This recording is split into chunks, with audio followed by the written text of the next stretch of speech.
So we are fresh out of Mary Queen Rock. It is Kyle and Morgan, and we are with the stars. Yeah, I'm Mary. I'm Cal. Tiana. Amazing. I love the show. It's great. So, obviously Mary Queen of Rock isn't your everyday show title. So what is the spark behind it? The idea was to reimagine Mary's story with a sort of fun, fresh, new lens, and also drawing parallels between the treatment of Mary in her time in her reign and women in the music industry, and how we sort of love to build up these ladies, idolise them, and then tear them down and sort of relish that as well. If you could describe the vibe of the show in 3 words that aren't rock or Queen, what would they be? I would say fun, loud, and energetic. That was Good. rubbish in the end.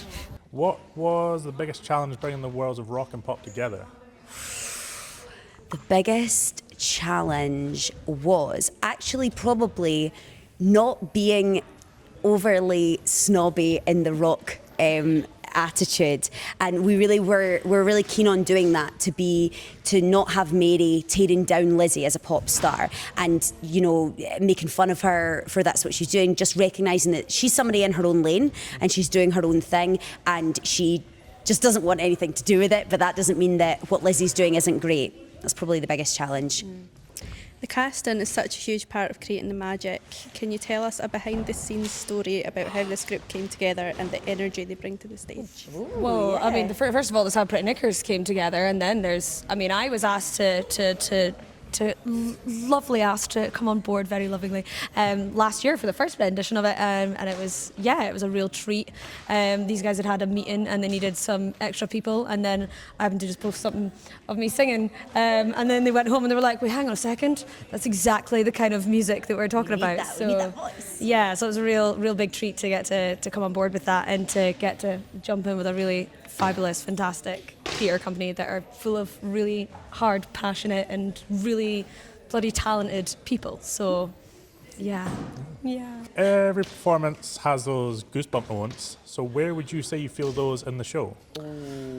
I think probably the biggest goosebumps would be after the song Trees, which is like kind of the emotional heart of the show. It is a really kind of funny, silly show in many parts, but Trees is a kind of moment where you actually realise that Mary was a real person. She lost her child and she was forced to abdicate her throne in prison in England, and Trees is like such a beautiful ballad, and Mary performs it so beautifully, and yeah, I think that's the goosebumps moment for me of the show. It's always hard to come in and take the baby from you. Like, Yeah. Like the actual reality of It's that. a sad one. Yeah.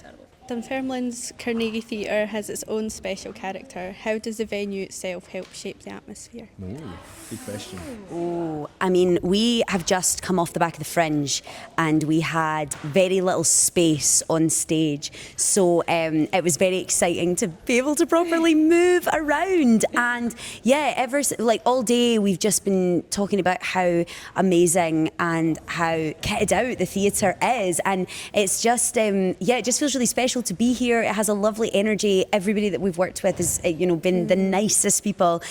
So it's fantastic to bring it over the bridge and also be here all day and not run in and do a quick get in and and bring the band here. And this is the sort of size of space that we really want to be performing the show in. So it was a real honour to be here today. So with history, drama and rock and roll come together, what do you hope people walk away from after the final note? Good question.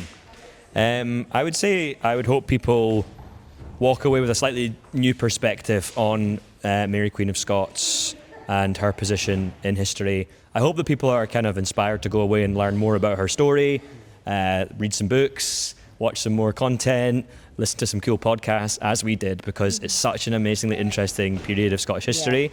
And I hope people just go out of it singing the songs and also having a really fun time, and it's a big fun night out. It's also meant to be a really fun evening as well. So yeah, hopefully they're feeling good. Can I just say, as a not writer, because you guys are the writers, the final song also makes me feel like I want people to go away and think about the women in their actual lives and how important they are, and think about shining a light on them and celebrating the small wins and the big wins in their life. just showing appreciation for the the mums and the grands that are in their lives that do a lot of the background stuff that you don't really see because it's so in the background supporting your whole life. So I think that's a nice little. Definitely. And how do we how we encourage women everywhere to be more loud and to actually stand up and say, no, it is amazing that I do all of these things Take for up you space and take up space unapologetically. and be louder and really kind of think about the idea that they can do that and should do that. And without spoiling too much, are there any surprises in the show that might catch the audience off guard? Your song. That is a good Regents. That's one I think that's a new one this year, isn't it? And that is one that kind of is really quite jarring when it happens. You're kind of like, oh, okay, we're changing tones dramatically here. Totally. Or just your character in general. Lots of surprises in there, lots of things under that hat. That I think people maybe would be surprised at how much history is actually in the show. That we have tried to be quite true to the story to a certain extent. Obviously, we've taken some liberties, but there is a lot of history in there, a lot of Scottish history to learn and take away as well. Yeah. So, just for fun, if Mary Queen of Scots really had a rock band, what would be in her rider?